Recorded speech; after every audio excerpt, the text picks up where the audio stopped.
मेनू आपका स्वागत करती हूँ। तो आज हम यूपी की क्लास में क्लास 4 पे पहुँच चुके हैं। तो हमारा यूपी का ये टॉपिक चल रहा है। तो आपको पता है मैं बहुत ही क्रीम सा आपको टॉपिक्स करवा रही हूँ और बहुत ही फास्ट फॉरवर्ड में, क्योंकि अब एग्ज़ाम में ज़्यादा समय नहीं बचा है। तो हमारा क्विक सा ये रिवीजन चल रहा है, लेकिन चल रहा है थ्योरिकल टाइप में ही। तो मैं बहुत ही फास्ट करवा रही हूँ ताकि आप ना एकदम क्रीम सा ही पढ़ें, बहुत ज़्यादा इधर उधर का नहीं पढ़े। जो इम्पोर्टेंट है बस मैं वही आपको दे रही हूँ उस समय। तो हम चौथी क्लास पे पहुँच चुके हैं और चौथे दिन पे पहुँच चुके हैं। तो आज हम यूपी की कृषि पढ़ने वाले हैं, उत्तर प्रदेश की कृषि। तो इसको भी टॉपिक को आज ही ख़त्म कर लेंगे हम। तो चलिए स्टार्ट करते हैं। स्टार्ट करने से पहले स्टडी विद अनु पे अगर आप नए हैं तो स्टडी विद अनु को सब्सक्राइब करिए, चैनल को लाइक करिए, सब्सक्राइब करिए और शेयर ज़रूर किया करिए दूसरों के साथ, ताकि उनकी भी हेल्प हो सके। और बाकी के जो मैं पार्ट्स करा रही हूँ वो भी देखिए, और जो सब्जेक्ट्स करा रही हूँ उनको भी देखिए, ठीक है। तो चलिए टाइम वेस्ट नहीं करते, फटाफट से कंप्लीट करते हैं अपना। तो आज हम पढ़ने वाले हैं उत्तर प्रदेश की कृषि, ठीक है। तो उत्तर प्रदेश एक कृषि प्रधान राज्य है, ये आपको पता ही होगा, ठीक है। प्रदेश की कुल कार्यशील जनसंख्या का 59, मैं थोड़ा जो फैक्ट है वो बताती हुई चल रही हूँ। आपने क्लासेस देखी होंगी तो आपको पता ही होगा कि मैं इसी तरीके से पढ़ा रही हूँ, आपको रिवीजन करा रही हूँ, वरना अगर धीरे धीरे लिखूंगी ना तो फिर कंप्लीट नहीं हो पाएगा, ठीक है। तो यूपी की कुल कार्यशील जनसंख्या का 59.3% यानी 59.3% कृषि कार्य से संबद्ध है। यानी जितनी भी यूपी में जनसंख्या है उसमें से 59.3% जो लोग हैं वो कृषि कार्य में लगे हुए हैं, ठीक है। और ये बात बताई गई है हमें जनगणना 2011 के द्वारा, ठीक है। 2011 में ये बात निकल कर आई कि 59.3% लोग जो टोटल यूपी में रहते हैं उसमें से इतने लोग जो हैं वो कृषि कार्य में लगे हुए हैं। तो एक बात हमें ये पता चली। अब दूसरी बात पर आ जाते हैं। प्रदेश का प्रमुख व्यवसाय क्या है? कृषि। तो ये पूछा जाता है यूपी का प्रमुख व्यवसाय क्या है? तो हम सबको पता है प्रमुख व्यवसाय आपका क्या है? कृषि है, ठीक है, भूलना नहीं है इसको। यूपी कृषि, उत्तर प्रदेश में कृषि को अर्थव्यवस्था का मेरुदंड कहा जाता है। कृषि को क्या कहा जाता है यूपी में? अर्थव्यवस्था का मेरुदंड, ठीक है। मेरुदंड कृषि को कहा जाता है उत्तर प्रदेश में। तीसरी बात, प्रदेश में कुल पारिस्थितिकी क्षेत्र कितने हैं? तो यूपी में कुल पारिस्थितिकी क्षेत्र है 20। याद करते हुए चलिए, यूपी में कुल पारिस्थितिकी क्षेत्र है 20। यूपी में कुल पारिस्थितिकी क्षेत्रों की संख्या कितनी है? 20 है, ठीक है। सॉरी। चलिए चौथी बात कर लेते हैं भाई।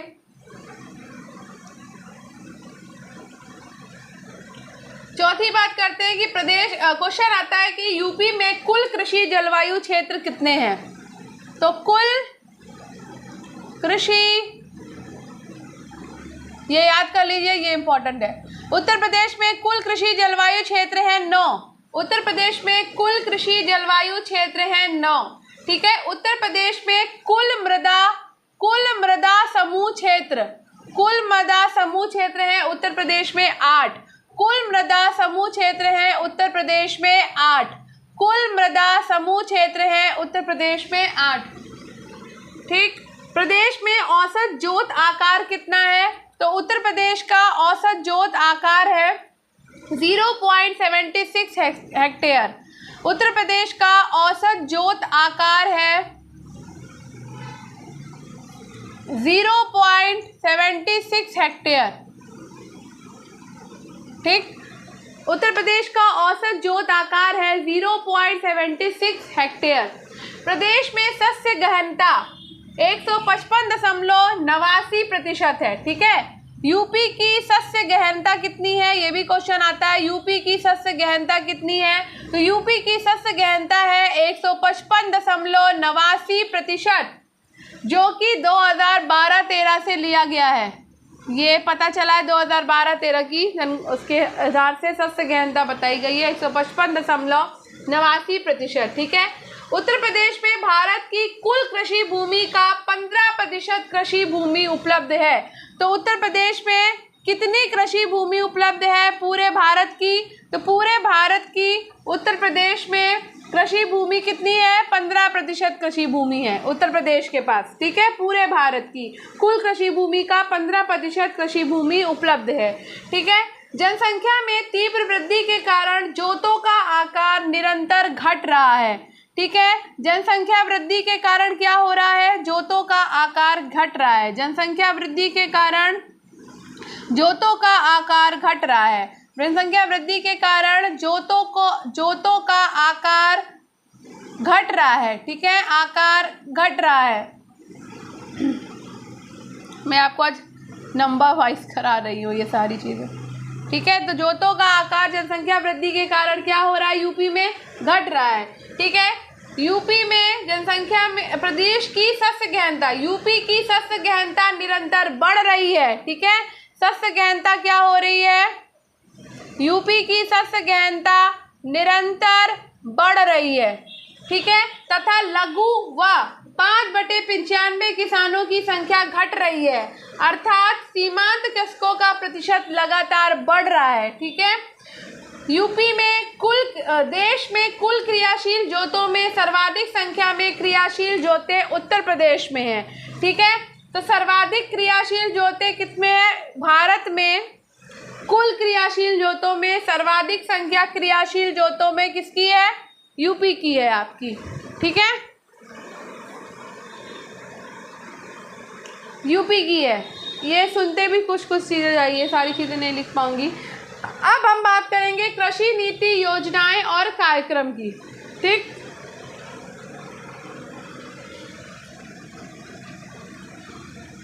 तो नई कृषि नीति की बात कर लेते हैं। नई कृषि नीति, ठीक। नई कृषि नीति जो है वो आपकी 2013 में आई है, ठीक। इसमें कृषि विकास दर जो है वो 5.1% वार्षिक लक्षित है। कृषि विकास दर कितना है? 5.1% वार्षिक लक्ष्य रखा गया है नई कृषि नीति 2013 में, ठीक है। उसके बाद किसान मित्र योजना जो कि 18 जून 2001 से शुरू हो चुकी है, ठीक है। किसान मित्र योजना 18 जून 2001 से शुरू हो चुकी है और ये योजना उत्तर प्रदेश में किसानों को सभी तरीके की जानकारियाँ उपलब्ध कराने के लिए प्रत्येक पंचायत पे एक किसान मित्र जिसकी योग्यता इंटर या कृषि स्नातक की नियुक्ति से संबंधित है, ठीक। अब बात करते हैं किसान बही योजना की। तो किसान बही योजना आपकी 1992 से शुरू है। किसान बही योजना आपकी 1992 से शुरू है, ठीक है। इसका उद्देश्य है किसानों को उनकी जोतों की जानकारी कराना, ठीक है। किसान बही योजना का उद्देश्य है किसानों को उनकी जोतों की जानकारी कराना। अब बात करते हैं किसान वृद्धावस्था पेंशन योजना की। किसान वृद्धावस्था पेंशन योजना। किसान वृद्धावस्था पेंशन योजना आपकी 2 अक्टूबर 2003 से शुरू है, ठीक। ये 60 वर्ष से अधिक आयु वाले, ये 60 वर्ष से अधिक आयु वाले तथा 3.25 एकड़ भूमि तक के किसानों को 300 रुपये मासिक पेंशन देने की योजना है। 300 रुपये मासिक पेंशन देने की योजना है आपकी वृद्धावस्था पेंशन योजना, ठीक है। अब बात करते हैं कृषक दुर्घटना बीमा योजना की। कृषक दुर्घटना बीमा योजना। तो कृषक दुर्घटना बीमा योजना आपकी सितंबर 2004 से शुरू हो गई है, ठीक है। इसमें क्या है?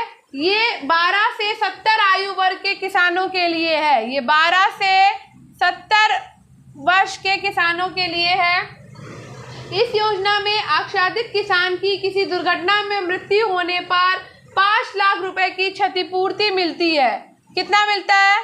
5 लाख रुपए की क्षतिपूर्ति मिलेगी अगर 12 से 70 वर्ष तक के किसी किसान की दुर्घटना में मृत्यु हो जाती है तो, ठीक है।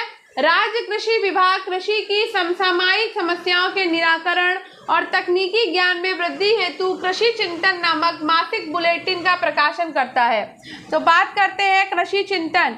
कृषि चिंतन क्या है? एक मासिक बुलेटिन है, ठीक है, और ये राज्य सरकार करता है, यानी कि यूपी करती है। समसामयिक समस्याओं के निराकरण और तकनीकी ज्ञान में वृद्धि हेतु बुलेटिन का प्रकाशन करती है, मासिक, ठीक है। ये क्या किस नाम से? कृषि चिंतन के नाम से, ठीक है। अभी इसमें आगे और भी योजनाएं हैं जो हम अभी देखेंगे। चलिए शुरू करते हैं। तो हमने कहाँ तक देखा? कृषि चिंतन देख ला, 16 पॉइंट देख लिए हमने, 17वां पॉइंट देख लेते हैं। किसान क्रेडिट कार्ड योजना, आपने सुना होगा किसान क्रेडिट कार्ड योजना के बारे में। ये क्या है, कोई जानता है? कमेंट बॉक्स में कमेंट करके बताइए, ठीक है। किसान क्रेडिट कार्ड योजना, मैंने कार्ड दे लिखा, सीधे योजना लिख दिया, यहाँ लिख देती हूँ, ठीक है। किसान क्रेडिट कार्ड योजना आपकी 1998-99 में शुरू हुई थी, ठीक है, 99 में स्टार्ट हुई, और ये कृषकों को कृषि कार्य हेतु ऋण उपलब्ध कराने की योजना है, ठीक है। ये किसानों को ऋण उपलब्ध कराने की योजना है, किस लिए? कृषि कार्य हेतु, ठीक है। अब बात करते हैं उत्तर प्रदेश तराई बीज विकास निगम की, ठीक है। उत्तर प्रदेश तराई बीज विकास निगम के बारे में बात कर लेते हैं, ठीक है। पंतनगर में 1969 में स्थापित इस निगम का कार्य बीजों का उत्पादन करना, तो ये आपका स्थापित है पंतनगर में। और कब स्थापित हुआ? तो 1969 में स्थापित हुआ। इसका काम है बीजों को, निगम का कार्य है बीजों का उत्पादन, भंडारण, विपणन, गुणवत्ता नियंत्रण और प्रचार प्रसार करना। निगम के द्वारा उत्पादित बीजों को पंतनगर बीज कहा जाता है। इनके द्वारा जो उत्पादित होते हैं बीज, उनको पंतनगर बीज कहा जाता है। क्या कहा जाता है?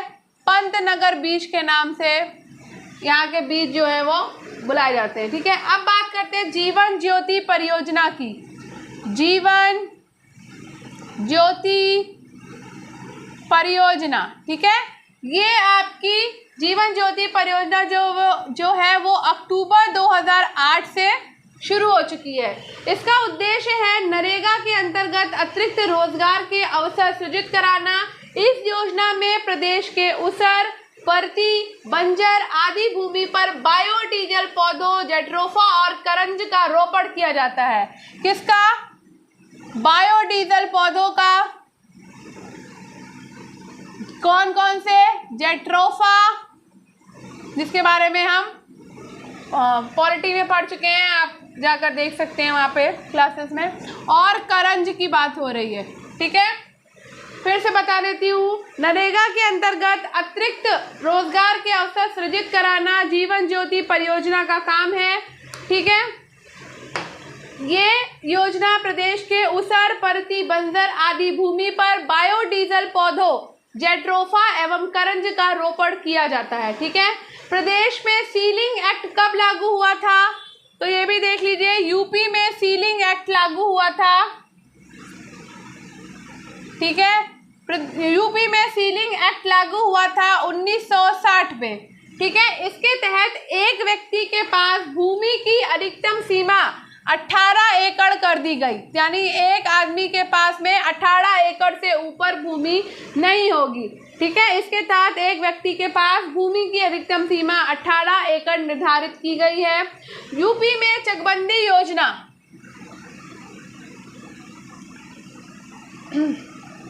यूपी में चकबंदी योजना 1954 में कैराना तहसील मुजफ्फरनगर तथा मुसाफिर खाना तहसील अमेठी से शुरू हुई थी। ये इंपॉर्टेंट है, लिख लो भाई। चकबंदी योजना यूपी में 1954 में, ठीक है, कैराना तहसील, कैराना तहसील, और ये कहाँ की तहसील है? तो ये है मुजफ्फरनगर की तहसील, ठीक है, मुजफ्फरनगर की तहसील, ठीक। इसके अलावा मुसाफिर खाना तहसील, एक तहसील और है मुसाफिर खाना तहसील, और ये तहसील है आपकी अमेठी की, यहाँ से चकबंदी योजना शुरू हुई थी। 1958 में इस योजना को पूरे प्रदेश में लागू कर दिया। चकबंदी योजना को 1958 में पूरे यूपी में लागू किया गया। ठीक है, ये इंपॉर्टेंट पॉइंट था आपका। ठीक, उत्तर प्रदेश में जमींदारी विनाश और भूमि व्यवस्था एक्ट कब लागू हुआ? तो यूपी में जमींदारी विनाश व भूमि व्यवस्था एक्ट लागू हुआ था 1950 में। ठीक, एक पॉइंट और है, उत्तर प्रदेश जोत चकबंदी एक्ट कब लागू हुआ? तो उत्तर प्रदेश जोत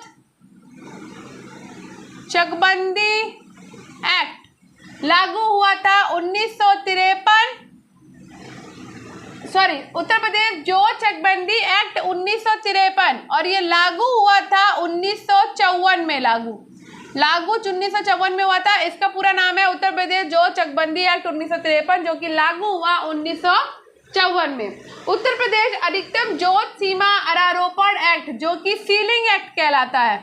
ठीक है, इसका पूरा नाम है उत्तर प्रदेश अधिकतम जोत सीमा आरोपण एक्ट, जो कि सीलिंग एक्ट के नाम से जाना जाता है। अभी मैंने बताया था ये सीलिंग एक्ट आपका, जिसमें 18 एकड़ भूमि। ठीक है, ये कब लागू हुआ? तो ये 1960 में लागू हुआ है, मैं पहले बता दिया आपको। ठीक है, 1960 में लागू हुआ था। ठीक है, इसके अलावा प्रदेश में निर्धारित अधिकतम जोत सीमा सीलिंग एक्ट 1960 के तहत कितनी है? 18 एकड़ है, मैंने बता दी। अब बात करते हैं support to state extension programme for extension reform योजना। प्रदेश के सभी 75 जिलों में चलाई जा रही है। नाम सुन लो पहले तो, support to state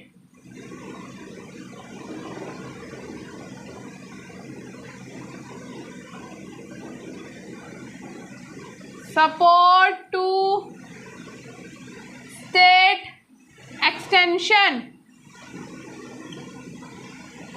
programme for extension reform योजना। आपकी आत्मा नाम से जानी जाती है। ये प्रदेश के सभी 75 जिलों में चलाई जा रही है। ठीक है, तो ये थी आपकी यूपी की कृषि और उससे संबंधित जितने भी कार्यक्रम और योजनाएं थे वो भी मैंने आपको कंप्लीट कराई हैं। आई होप आपको ये वीडियो पसंद आया होगा। तो अगर आपको ये उत्तर प्रदेश कृषि का वीडियो पसंद आया हो तो वीडियो को लाइक करिए, शेयर करिए, चैनल को सब्सक्राइब करिए, कमेंट बॉक्स में कमेंट ज़रूर करिए और सारी क्लासेस को फटाफट देखते जाइए। यूपी भी बहुत जल्दी हम फिनिश कर लेंगे। ठीक है, धन्यवाद। मिलते हैं नेक्स्ट वीडियो में, नेक्स्ट क्लास में। आपका दिन शुभ हो।